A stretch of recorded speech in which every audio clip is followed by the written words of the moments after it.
Teksa kryeministri Edi Rama po i përmend vazhdimisht Sali Berishës deklaratën se Partia Demokratike do ta shkrisë pak nëse opozita vjen në pushtet në 11 maj, kryedemokrati foli për herë të parë për një përpjekje të ngjashme nga Partia Socialiste. Në konferencë për media të hënën, Sali Berisha tha se Rama ka kërkuar votat e Partisë Demokratike për të shpërbërë prokurorinë e posaçme.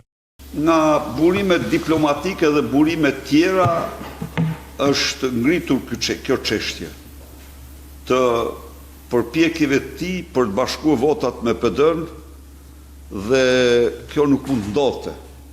Nuk mund ndodhte, se unë nuk e kam veprimin, e kam shpjeguar pse e kam me një, nuk kam që të lë vendin pa institucion akuze kur, për një reformim dhe institucion akuze për një vend të lirë, siç duhet të ketë një vend i lirë.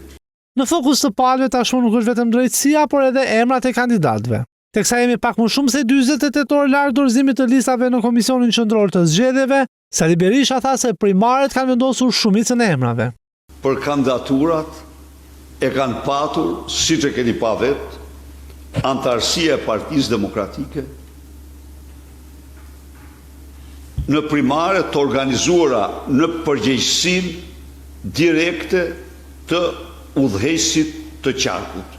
Më herë gjatë së hënës, Berisha prezantoi publikisht edhe koalicionin për Shqipërinë e Madhërishme, i shfaqur para të rinjve demokratë dhe përballë aleatëve, kryedemokrati foli për programin ekonomik, social dhe atë diplomatik.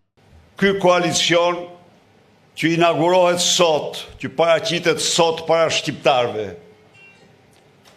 përfaqëson jo vetëm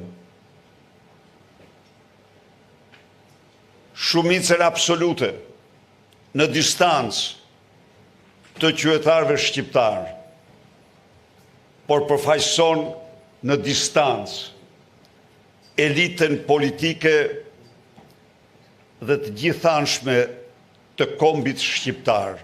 Koalicioni i Partisë Demokratike do të jetë i përbërë nga 26 parti me të cilat do të hyjnë në zgjedhje.